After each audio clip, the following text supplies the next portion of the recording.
Hello and welcome back once again after a long 2-week absence to Infinite Jeff. I'm Jeff, reading the book Infinite Jest by David Foster Wallace, published originally 1996. I'm reading it normally one page at a time, one day at a time, but I fell a little behind. So I'm doing it 2 pages at a time, one day at a time for a couple weeks till I get caught up.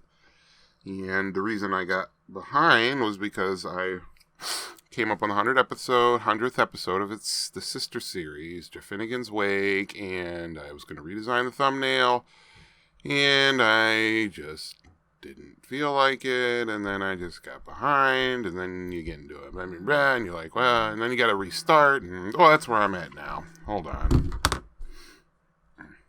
Hello? No, I'm going to do it today.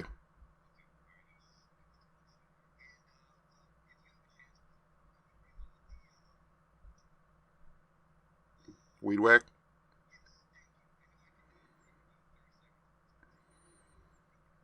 Yep, I'll get it. Yep, no problem. Yep. Yeah. Anyway, that was my roommate. 2 pages at a time till we get caught up.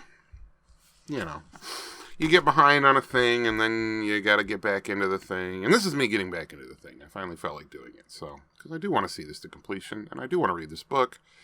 And I know you all were like, where's Jeff? Where's Jeff? What happened to Jeff? And I don't want to leave you hanging. So, we're on page 114 of this book.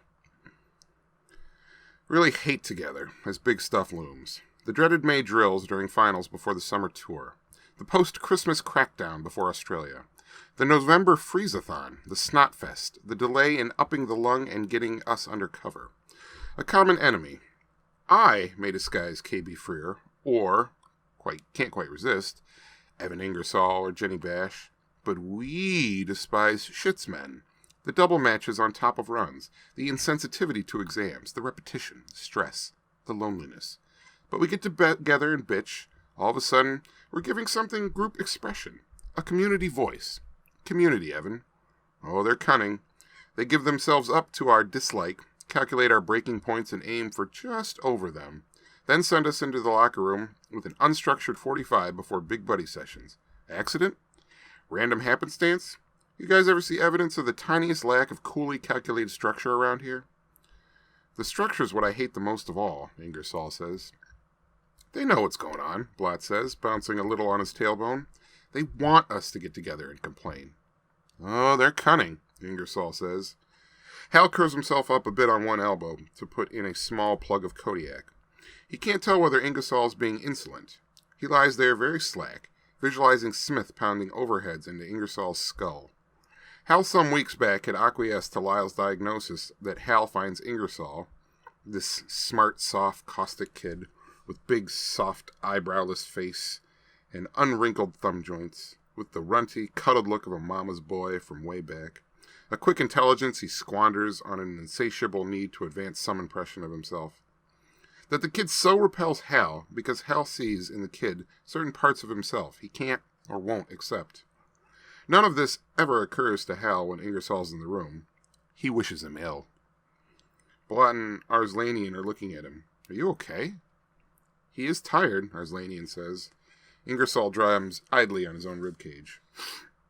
Hal usually gets secretly high so regularly this year, that if by dinner time he hasn't gotten high yet, that day his mouth begins to fill with spit.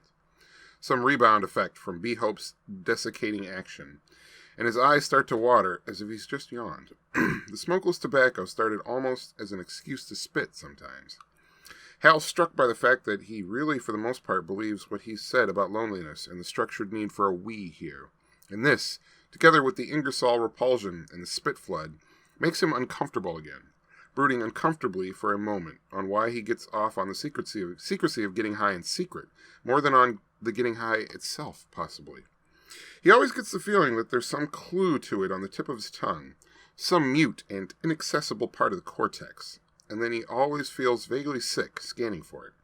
The other thing that happens if he doesn't do one-hitters sometimes before dinner is he feels...